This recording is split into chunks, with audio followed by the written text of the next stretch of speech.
దేవతా వృక్షాలకు సంబంధించినటువంటివి, దేవతలకు సంబంధించినటువంటి కొన్ని కొన్ని వృక్షాలు ఉంటాయి. ఆ వృక్షాలు ఎలా ఉంటాయంటే మనిషికి పాజిటివ్ ఎనర్జీని ఇస్తూ ఉంటాయి.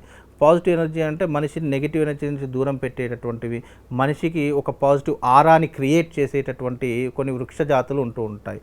అలాగే మనం పుట్టినటువంటి నక్షత్రానికి కూడా ఒక్కొక్క వృక్షం అనేటటువంటిది ఉంటూ ఉంటుంది. అలా కరంగలి వృక్షం అనేటటువంటిది యూనివర్సల్, అది ఎవరైనా ధరించుకోవచ్చు.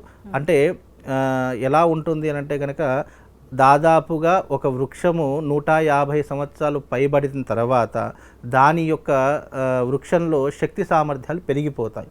పెరిగిపోయినప్పుడు ఏమవుతుంది అని అంటే కనుక అది నేలబారిపోతుంది. దాని నుంచి తయారైనటువంటిదే ఈ కరంగలి వృక్షం. ఈ కరంగలి మాల మొట్టమొదటిగా మనకు వెలుగులోకి వచ్చింది ధనుష్, హీరో ధనుష్ ఉన్నారు కదండి, ఆయన ద్వారా బయటపడింది. ఆయన ఎప్పుడైతే ఒక ఆడియో ఫంక్షన్లో ఆయన మెడలో ఉన్నటువంటి మాల బయటపడడం జరిగిందో అందరు దాని మీద ఫోకస్ చేయడం ప్రారంభం చేశారు. అది ఏంటి, ఏం మాల అని చెప్పి చాలామంది గూగుల్లో సెర్చ్ చేశారు.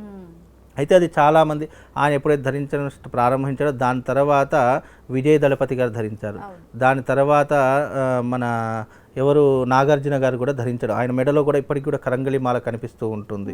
ఇలా కొంతమంది సెలబ్రిటీస్, విజయ్ దళపతి గారు కూడా ఈ యొక్క కరంగలి మాల వేసుకోవడం, పవన్ కళ్యాణ్ గారు మొన్న వారాహి దీక్షలో కూడా అతని చేతిలో కూడా కరంగలి మాల కనిపిస్తూ ఉంటుంది. ఇలా చాలామంది సెలబ్రిటీస్ కరంగలి మాలను వాడడం ప్రారంభం చేశారు.